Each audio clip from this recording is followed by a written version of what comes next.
Hello, welcome to Being Reintegrated. This is Tim Wright. So, I am really happy to go into the zone that we're in now. And I'm going to try to do this for my favorite verses out of the 10 chapters of Genesis. Just bear with me. You haven't heard this before. What has happened is I have utilized Robert Amadou's analysis, who was a student of Chauvet.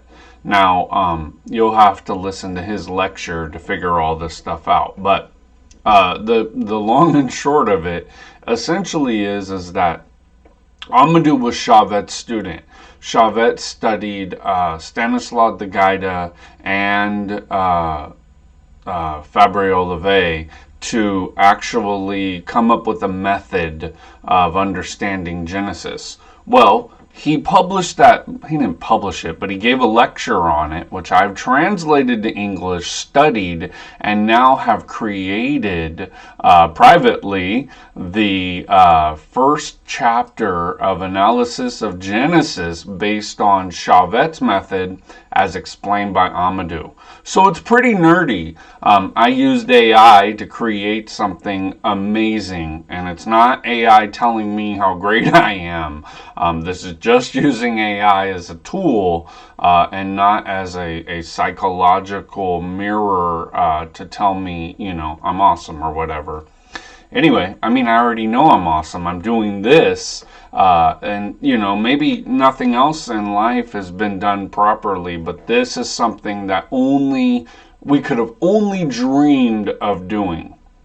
And what it is Amadou says the method is to use the ideographic meaning behind each letter, to consider each word based on this ideographic meaning, and then construct a commentary based on that. And that's exactly what I've already done with AI for the first chapter of Genesis. We're going to do all 10. I may publish this. I don't know. I'm really stoked to have this, because this is the furtherance of the mission of an esoteric body of understanding.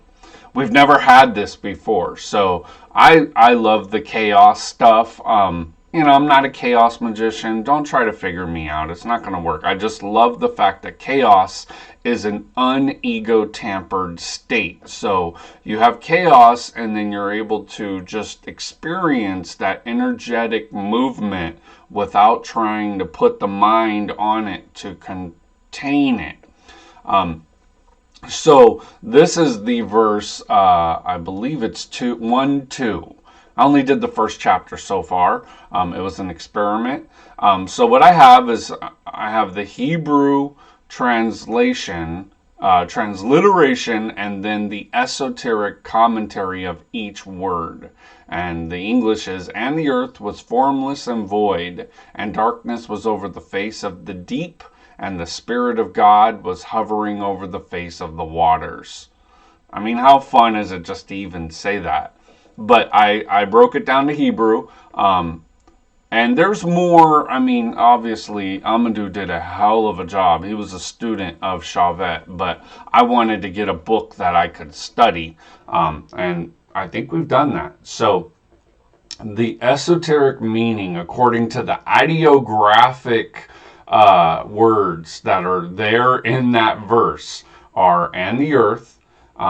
It says, "The earth is not merely matter, but a conjunction, vav," this is a Hebrew word, of manifest life, he, issuing from the absolute, aleph, energized by radiant motion, resh, and aimed toward a definitive end or form, sade. Earth is a field of becoming, connected, manifest, purposeful.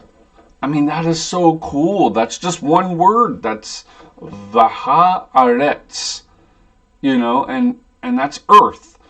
So when you say on earth as it is in heaven, you're invoking this energy in. Before, we get ideas of what it means that, it's been easily said that earth is matter. But this is saying no, Earth is a synthesis of all of these components, which have been talked about before, and all of Genesis. So the idea is that this is going to be the first esoteric Bible, as never been done before. We had AI, you have my crazy passion, and now we're able to actually have an esoteric Bible. So what I did is I have a breakdown of each verse in chapter 1. You won't be able to see it. Maybe I'll publish it for being reintegrated people. Not to get you to go there. I mean, this is something that I'm going to create into a book. I'm going to make 10 books. Probably really inexpensive, because I want to have an esoteric commentary on the first 10 chapters of the Bible. So it won't be really big. I might release it on Kindle. You never know. Go to Kim Publishing if you're interested in this kind of thing. But the verse 1 is creation of absolute unity.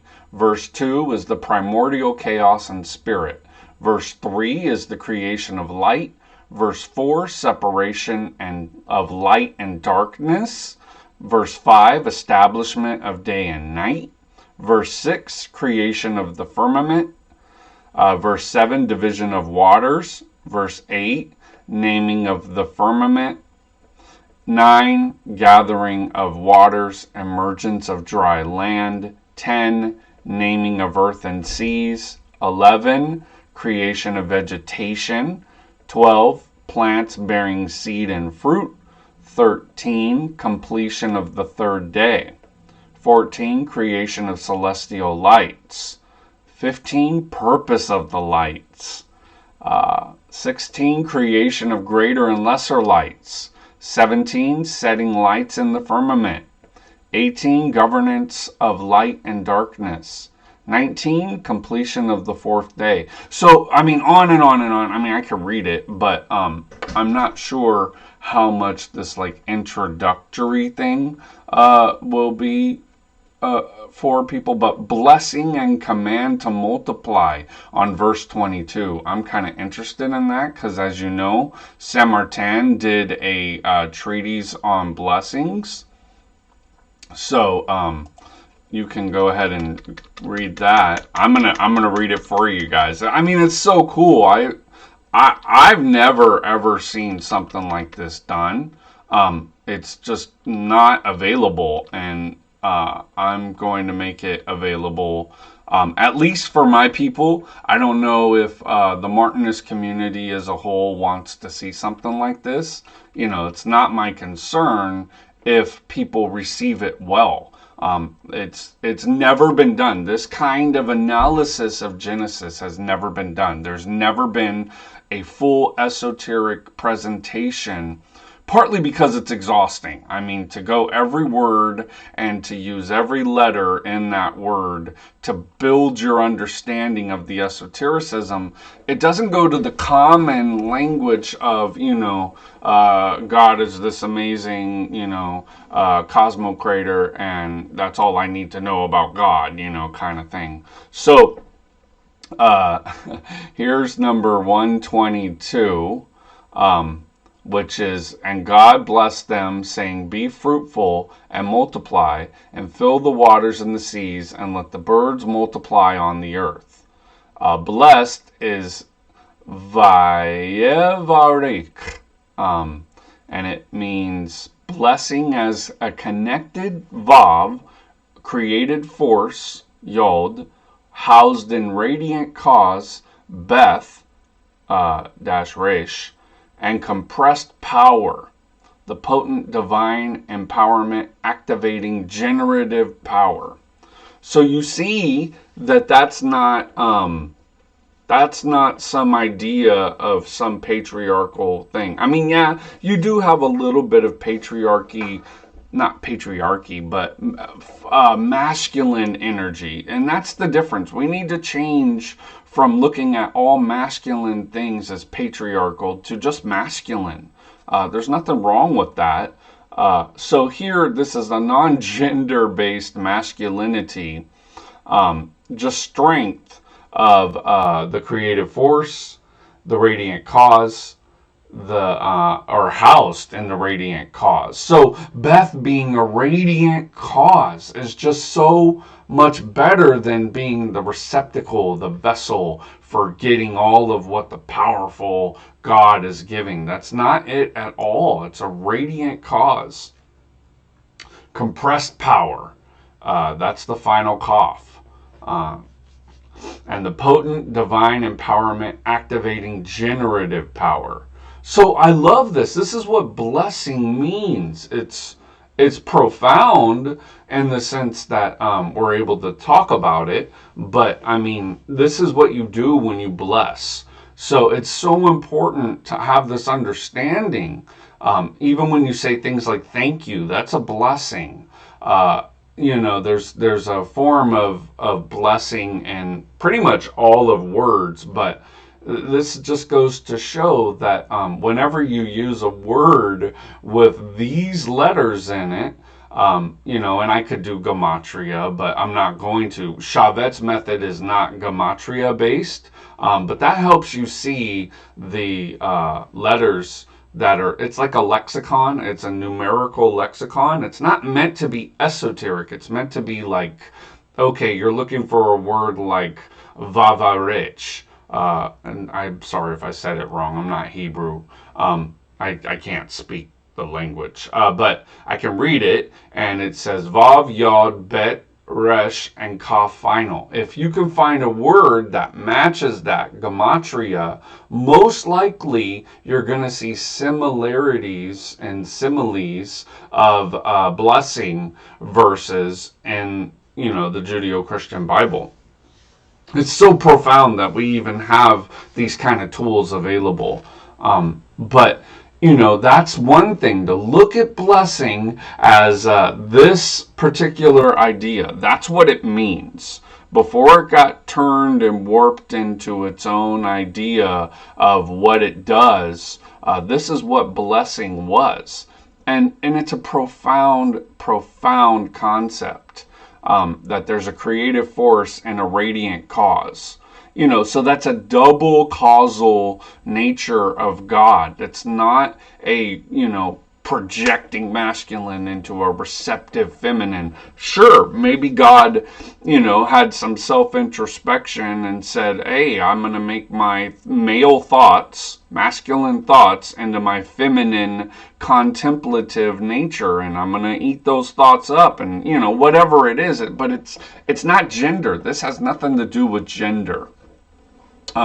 Because the feminine has creative force too. So it doesn't have to be all masculine and all feminine. It can be, the feminine has a creative force. Absolutely.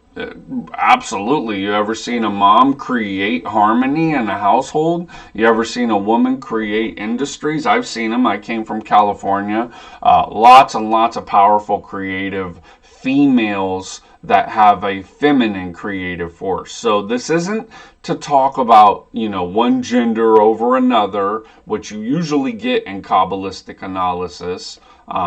This isn't to say that there is one letter that's more profound, and it's not a hierarchy. It's in the world of the absolute, not world, but, realm of the absolute, we don't need hierarchies of individualities. Not one letter is better than another. It just does a different thing. Water is to fire what air is to earth. They're all different, but they're all sovereign in their own elements. So I like this analysis showing that blessing is not this, from one powerful power holder to another. Blessing is seeing how to contain your own power and compress it in the final cough. You're actually generating your power, you're housing your power, and then you're compressing your power. And this is a blessing when you're able to pull together those three elements of power. It doesn't have to do with man or woman. It has to do with the dynamics of power itself. So I was really happy to be able to get this analysis of chapter 1 Now, I might go through more of this stuff on our videos, but I try to keep these 15 to 20 minutes. Finally, I'm not talking about a book. I mean, I'm probably going to make this into a book for myself, because you see how fired up I am about it, just to see that blessing is broken down this way. And Chauvet was a rigid philologist, and they broke down every Hebrew word in the first 10 chapters and did exactly this. So it's amazing to have this level of analysis. It's amazing to have this level of visibility into esotericism, and then to have these kind of compressions of the meaning of the word itself off of the letters. It's just, we've never had a time like this. So anyway, that's my blessing. Do with it what you may. And hopefully we can bless each other with more and more of these kind of analysis. Thanks.